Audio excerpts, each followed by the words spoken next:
Hello, hello, hello. Good evening, good evening. Happy Wednesday, everybody. So just checking that I'll tell you what, shall I bring Big Mike in again? I keep forgetting about poor Big Mike. Oh my goodness, there he comes. There he comes. Hello, Mike. Say hello, Mike. There we go. Alrighty. Hopefully you can still hear me. I've not detached him. Thinking about it.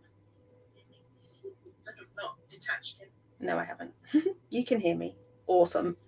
And I'm going to put some of the Facebook up there as well, just in case, because it doesn't tell me. I don't know if I've told you this. I'm sort of the focus out on that as well. It doesn't tell me who's commenting. So if you're watching this live, and I'm actually going live on YouTube tonight. So hello, YouTubers. Hi, YouTube. I don't usually come live. I usually just put my show up on replay. And in fact, you're a little bit behind, YouTubers, because normally I think you're about 4 months behind the podcast, something like that. So it was a bit odd that I'm coming live on YouTube, but I thought, well, I'll just give it a go. I'll come live on YouTube. Usually I'm just live on Facebook. So say hello, YouTubers, if you're watching on YouTube. And tonight, so basically for the benefit of the YouTubers, because I did for the benefit of the Instagrammers the other week when I went live, what I do is I come on live every week, usually on Facebook and on my Facebook profile, to record the show live. It then gets repurposed to podcast. It gets repurposed to YouTube, and also goes into my Food Freedom membership. So if you don't know me, because you're perhaps catching me on YouTube, I am Faye Casement. I am a certified life coach, a trainee belief coding facilitator, and I look to help women to find food and life freedom with my AAA Way method. And basically it's about changing your relationship with food. So diets are all about what you eat, how you move, and of course that does come into it. But the biggest question that's often missing from most diets is why. Why do you eat what you do? Why do you not eat what you potentially might need for your body? Why do you move? Why are you not moving in line with whatever your food relationship goals are? And that's what I do. I come in and we're going to get deep into the psychology of it and look to help you find food and life freedom away from restrictive diets. So that's for the benefit of the YouTubies, or for obviously all of you guys on Facebook who are still catching me for the first time and don't actually know who the heck I am and why I'm in your feed. But at some point you will have had a friend request from one or either of us, wouldn't you? Either me to you or you to me. So hi, if this is the first time you're catching me too. But yes, I'm recording the show tonight, and tonight it is about where do cravings come from. This is episode number 84. So again, if you're new to my world and just catching this for the first time on Facebook or YouTube, then do check out the podcast. It's the Wellness for Women show, life, weight loss, and everything in between. Also, I have a membership that starts at only £9 a month. It's a complete no-brainer to come in, work on actually changing your relationship with food. Hey, Lisa, nice to meet you. Nice to see you on my feed. And it says who you are, which is amazing. So you must have connected up with StreamYard at some point in time. So yes, so without too much ado, because I do come in and have a little bit of a waffle at the start. The only other news that I've got is watch out this Sunday for the Wellness for Women January bundle hitting. It's a collection of over 30 free gifts curated just for you ladies who are working in and around your well-being, your business. It's all about bringing yourself that abundance that we would all love to have. So that's going live on Sunday. I'll be working with, like I say, over 30 other amazing human beings to deliver that to you. What else do I have to tell you? I think that's about it for now. Oh, other than that, if you are watching and you've got any questions, leave them in the comments. I can't answer like you would do a normal live when I'm trying to record the show, but if there are any questions, it will show me comments, should show me comments from hopefully hopefully all of the destinations. Like I say, never been live on YouTube. And if not, I will go and check on YouTube to see where it actually ended up and whether there are any comments. But ask your questions. This is an opportunity, in effect, we get a little bit of mini coaching. I'll look to see if there's any questions at the end. I'll stay on and answer them if I can. If not, then I'll circle back round. But other than that, I'm just going to record the show. Let me know what your thoughts are as well. Let me know what your takeaway points are as we're going through. This week, let's say even each of the podcasts is almost like a little bit of a mini training, mini coaching session. So let me know what your takeaways are. Answer the questions. Get involved. It's all for your loving benefit. But for now, I will get on with recording the show, and I'll look forward to getting your questions. So... Hello, and welcome to episode number 84 of the Wellness for Women show of life, weight loss, and everything in between. And today I've got an exciting topic to explore, one that has definitely captured my fascination since I began my journey as a belief coding facilitator. Where do cravings come from? So if you've caught my show before, or you're in the Wellness for Women membership, you know that I am not far off becoming an accredited belief coding facilitator. I think I might have mentioned it a few times, which is incredibly exciting. And I'm also pursuing my master's in belief coding as well, which will help me to bring this transformative practice to even more people, because I'll be able to deliver it in groups, which is going to be absolutely ace. I'm also the food freedom group expert in a friend of mine's self-care membership, Sarah Redden, and this also was one of the topics of this month. Where do cravings come from? Well, it was actually the topic for the month in there was about the inner child, and this is in part what I came out with as part of my group expert training in that particular container. And so as we are going to talk a little bit about the inner child, why don't you pull up a beanbag, get a carton of juice, and I will start to dive in. So today the focus I want to help you to look at is your relationship with food. But I think first, let me just clarify what I actually mean by that. You could be new to the podcast, new to the show. So when I talk about your relationship with food, I'm referring to the physical, the emotional, and the physiological sides and the psychological sides of it all. So and all those connections that you have with what you eat. If you're working on weight loss, the connections with weight loss. So it encompasses how you view food, the emotions that it stirs within you, the thoughts and beliefs that you hold about it. And my mission is to help women to find food and life freedom by shifting their relationship with food, one bite, one belief at a time, for sustainable weight loss, sustainable change. So let's get started. And I mean us. So when I said let us get started, I mean us, because I would love to hear from you. So no matter whether you're watching this live, whether you're catching the replay on Facebook or YouTube or the podcast, or you're reading this in the blog, because these podcasts get turned into a blog as well, what I want to know is, how would you describe your relationship with food? Would you classify it as positive, negative, neutral? Maybe it's a mix. Maybe you just want to say it's complicated. But I would really like to know what your relationship with food, how would you define your relationship with food? So if your relationship with food is already positive, absolutely fantastic. And I am super, super excited to hear that. But still watch on, because it's also about celebrating that positivity as well.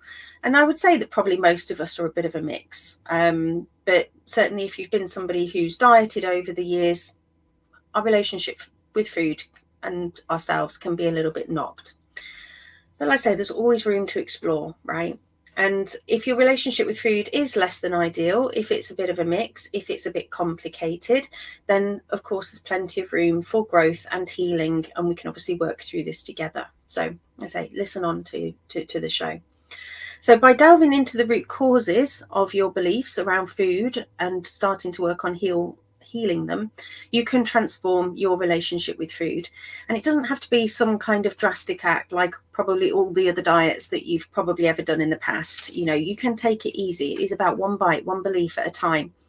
And it's about doing so with love and curiosity. So it's all about looking to ditch the restriction, ditch the diet drama. And part of this is also about getting in touch with your inner mind. And part of your inner mind is, of course, your inner child. And I'm not an official inner child practitioner, but through my belief coding work, and part of my AAA Way food freedom process, it is about connecting in ultimately with your past. So connecting in with your inner child. And I can help you to do that on a conscious and a subconscious level. So the belief coding, it can help you to access and heal memories, and emotions and desires from your early years that might be affecting your relationship today with food. Likewise, cognitively, as a coach, I can coach you through your habits, your patterns, where they come from, because sometimes, well, not sometimes, it is important to sometimes go back to come forward.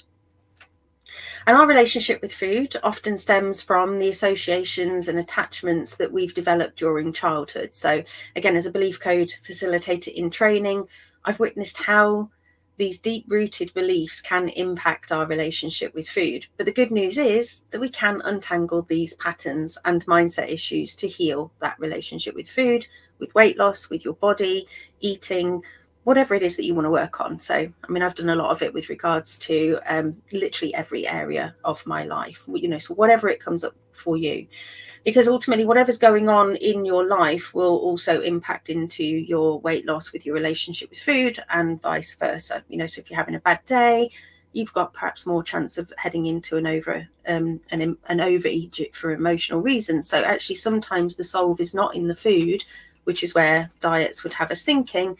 It's actually in, well, how did we get there in the first place? But today, like I say, I want to focus on how and give you a little guide into sort of tapping into that inner child. So the little you whose experiences have shaped your attitude towards food and your self-image. This inner child who whispers in your ear and influences your cravings, your food choices, the actions that you take. So let's just start off again by just recapping about food cravings and urges. So these can occur for various reasons, both physiological and emotional. However, I'd even argue that even physiological cravings are closely still tied to our beliefs, our emotions, and our mindset. So, for example, our bodies are wired to now crave sugary and fattier foods because it knows that it can get quick energy. But the fact is that it knows that it can do that because we formed those beliefs and it's gathered that understanding. It's now a survival mechanism as part of our history. But in today's world, those cravings have got, can be a little bit overwhelming because, there's access on every corner, every street, probably in sort of the modern world. So, and of course, you've then got emotional factors such as stress, boredom, loneliness, or seeking comfort. These can trigger intense cravings for specific foods as well. And these emotions often have deeper, sometimes unresolved roots that you ultimately need to address if you want to change your relationship with food at the core. And so in many cases, food cravings are not just about the food itself, but like I say, but it's about the emotion that it provides. So an urge, so a food craving is usually you're craving the emotion that it brings. So if you've got a particular affinity with a food item, and it brings you comfort, if it brings you relief, then you are more likely to crave that. But actually what you're craving is the emotion that it's going to bring you, not actually the food item. But your brain will tell you it's the food item. Whereas if it's an urge, on the other hand, this is where you would ultimately be prepared to eat anything. It's urgent. You're wanting to eat for the sake of eating, almost. And again, and that with that, it's usually that you're actually trying to escape a feeling. So you're trying to get away from something that you're feeling, some kind of discomfort that you are feeling. And so even with these physiological cravings that we can have, there often is an emotional component of desire, for example. But the good news is that, again, we can break this cycle and we can change its trajectory at various levels. We can change it at the belief level, the thought level, the feeling level, and the action level, which ultimately will lead you to different outcomes. So connecting in with your inner child, your past, can be a powerful tool in this journey. So when you tap into that little you inside, the one who experienced joy or pain around food, you begin to understand the root causes behind your relationship with eating and those food items. And so that will, again, it will just take you so much deeper than any diet ever could. And ultimately, it's about changing that relationship at the core. So for me personally, I've uncovered many stories from my childhood. I talk about it all the time, but a lot revolving around my nan particularly, and the associations of love and affection that I have from her that are connected to certain foods. I've also used belief coding to explore some trapped memories I'd got, some trapped emotion from when I was a baby and I had tummy issues and I used to basically vomit all over the place. And that affected my relationship with food. But what I want to help you to do today, because we're not here to work on a subconscious level when you're working remotely, is about exploring your cognitive memories with food.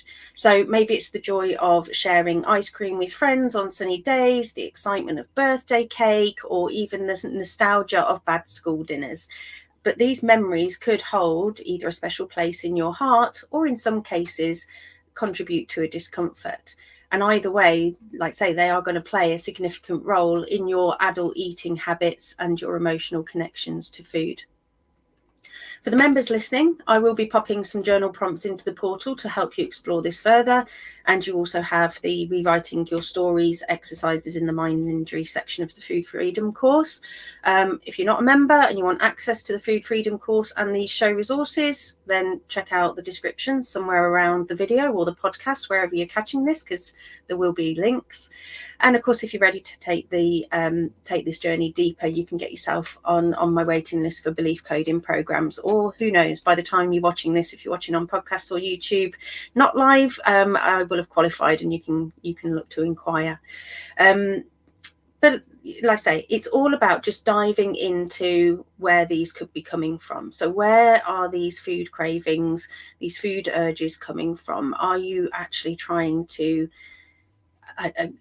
get some kind of emotion? Are you trying to release some kind of emotion? And why is the food doing that for you? Why is your brain currently telling you that that's the solve, that's the way that you're going to solve the stress?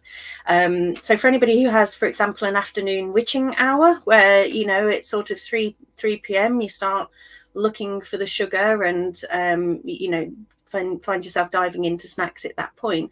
I always like to describe ourselves as like we're a laptop that we take off charge at the start of the day, and as we start to go on throughout the day, our energy levels start to deplete. So of course we're more likely to start to get cravings. And again, our brain knows that the fastest way to get energy is for it to tell us that we need some sugar. And so we then effectively blindly follow what it's telling us to do because we think that it's a good idea at that time, whereas actually we don't actually have to listen to it, even if the craving or the urge is quite strong. So what are your food memories? That's what I want to know. Let me know in the chat. What are your food memories? So is it sunny day barbecues and ice creams? Is it the birthday cake? Is it picnics in the park? Is it bad school dinners? Is it being forced to drink milk by the milk monitor at school?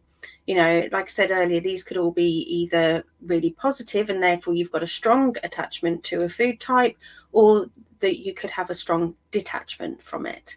So again, just take a minute just to brainstorm some examples about your experiences with food when you were little. The formative years, again, being 0 to 10, really. So again, start with the positives. At the very least, do the positives. If you're comfortable going into the more negative areas and you feel like you're in a safe space to do it on your own, then do it. But obviously, if only do so if you're comfortable to do so, because again, you're doing this remotely. And if not, make sure that you're obviously fully tooled up with support if you need support, depending on the level of your relationship with your food. But like I say, if you can, just gently explore the more negative sides as well. But again, I'll always encourage you to do it with love and curiosity. So what do you remember? So like I say, for me, it's, my memories are all around time spent with my nan, baking. We used to go down to the local Coe and pick up these fresh, crusty rolls from this sun-blessed tub from my granddad. My granddad, who didn't particularly cook, he was quite patriarchal. He would be the only one that I would let chop up my chips, my fries, whatever you want to call them, in the way that I like. So we'd do didn't do any cooking, but he would come and chop these chips into these little micro chips for me.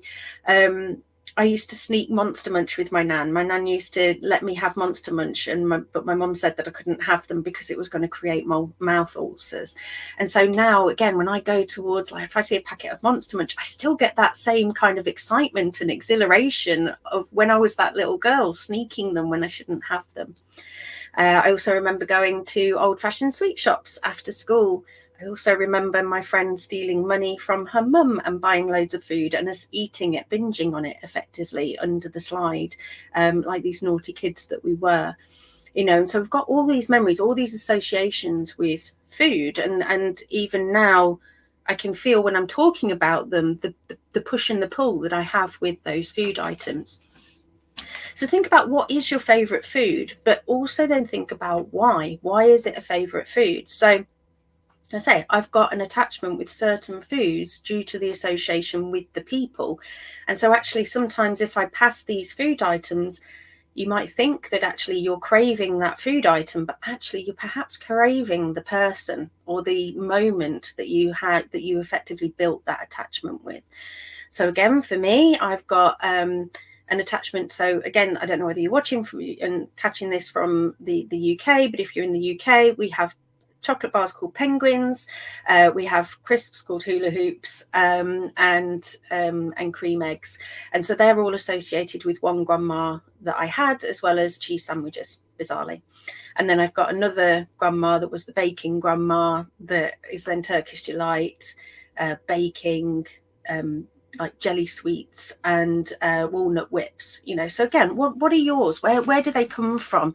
And so if I have a choice now, if I'm feeling like I need some comfort, like I need a warm hug, a Turkish delight would give me that, but in food form.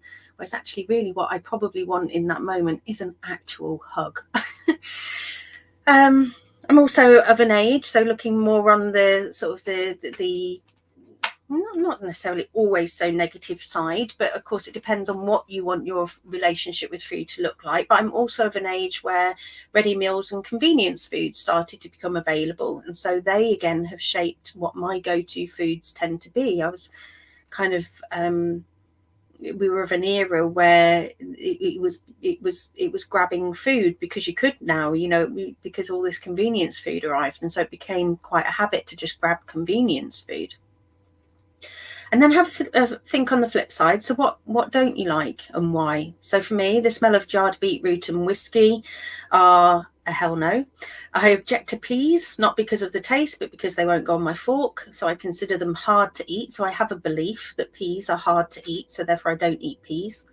I had a belief, which I would like to think that I've now got rid of, that vegetables are hard to prepare. Don't know where I got that from. But again, there's all these little sayings that I would have come up with along the way. And so again, they're just guiding our processes, but it's on automatic pilot because they're all just happening underneath. And also have a look around with what was happening in and around food when you were a kid as well. So did you receive praise and attention for finishing all your food? Were you only allowed to have a pudding if you ate all of your meals? Because all of these things will, again, they effectively were training us from an earlier age. We're again, of a generation probably where we're told to clean our plates. So we have the Clean Plate Club. And again, are there then certain foods that you associate with love, comfort, relief, approval? Or maybe it's slightly more on the negative side where food was scarce or there's a source of angst in the house.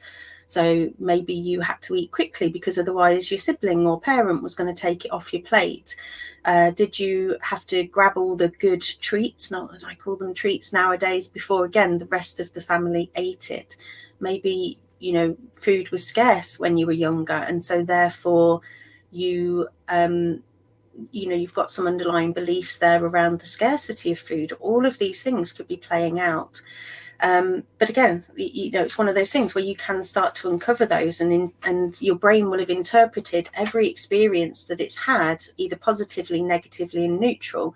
And for some reason, some of these stick in our psyche more than others. And they might be ultimately why you turn to food or certain foods and have certain food behaviours now. But as I said earlier, you can rewrite these stories. So I'm going to wrap it up now, but I would encourage you to think about, well, what awareness does this bring you? Are you happy with your relationship with food, with your relationship with certain foods, or do you want to explore it a little bit deeper? If you are happy, why are you happy? Celebrate it. You should always celebrate the positives just as well as looking at the areas that you would like to improve. And if you're not happy, why aren't you happy? What would you like to be different? And then just think about what's one teeny tiny small action step that you could possibly take today to change that. And that's it, folks. So be sure to check out other episodes of the Wellness for Women show. Like I say, it's available on podcast and YouTube.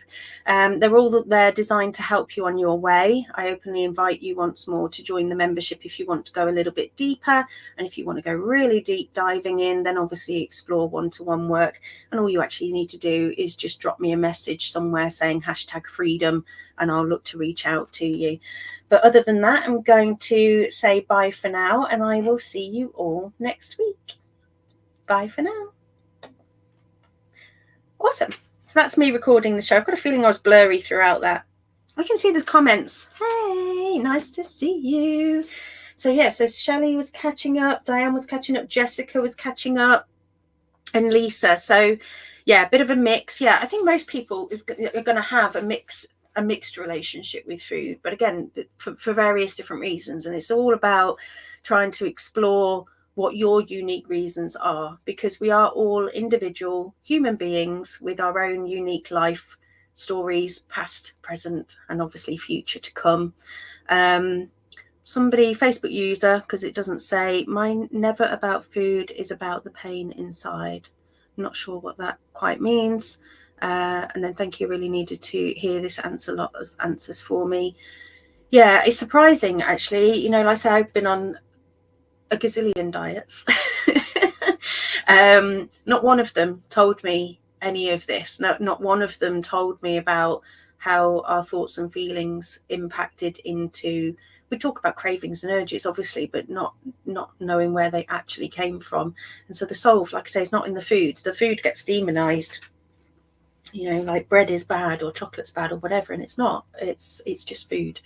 And then yeah, never thought about food being associated with a person.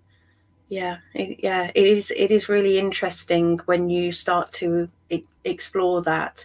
And actually, if you are in the midst of having a craving or an urge, just trying to ask yourself, well, for starters, you can start to notice whether one's starting to come on. So if you know that food, you tend to get triggered by certain situations, certain feelings like stress, then obviously beforehand you can try and take preemptive steps to avoid a craving or an urge actually coming on in the moment. You can catch yourself in the moment, ask yourself, what do I actually really need right now if it's not food? So if you're not physically in need of food, so if you're not physically hungry, and I don't mean hangry, but just you know that you're not actually physically needing it, it's an emotional need, what is it that you actually need right now?